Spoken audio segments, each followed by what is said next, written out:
ఈరోజు చాలామంది క్షమించరాని మనసుతో డిస్టెన్స్, కుటుంబాలు వేరైపోతుంది. ఎవరిని గాయపరచలేరు అని చెప్పలేము. తప్పకుండా ఒకరిని ఒకరు గాయపరుస్తారు అనేది 100% వాస్తవం.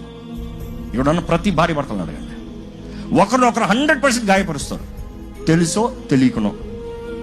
కానీ ఒకరు క్షమిస్తాం అనేది దేవుని వాక్యం తెలియజేస్తుంది. దేవుని వాక్యం మొత్తంలో దేవుడు మనల్ని ప్రేమిస్తున్నాడు అనేటప్పుడు దేవుడు మనల్ని క్షమించాడు. Forgive each other. ప్రేమ, కుటుంబం కట్టబడాలంటే ప్రేమతో ఒకరినొకరు ఓర్చుకుంటూ, భరించుకుంటూ, క్షమించుకుంటూ ముందుకు సాగాలి. నువ్వు క్షమించకపోతే నీ కుటుంబం నిలబడదు. నువ్వు క్షమించకపోతే నువ్వు దేవుని సొత్తు కాదు. నువ్వు క్షమించకపోతే దేవుడు నిన్ను క్షమించడు. సింపుల్. మేము మా అపరాధస్తులు క్షమించినప్పుడు రీతిగా మా అపరాధం క్షమించు. ఊరంతా క్షమిస్తాం కాదండి, ఊరందరికి క్షమిస్తారంట. ఊరందరికి మంచోడంట, సొంత భార్యని క్షమించాడంట. ఆ రోజు నువ్వు అట్లా అన్నావు, ఆ రోజు నువ్వు అందరి ముందు అట్లా అన్నావు, ఆ రోజు ముందు నా పరువు తీసావు, ఆ రోజు ఎప్పుడు అయిపోయింది, ఈ రోజు ఉన్నావు, కృపలో ఉన్నావు. దేవుడు అవకాశం ఇచ్చాడు నీ కుటుంబాన్ని వర్ధలింపజేస్తానికి, ఫలింపజేస్తానికి, ప్రేమించి కరుణించి దేవుడు తన కార్యం జరిగించాలని ఆశగా ఉన్నాడు.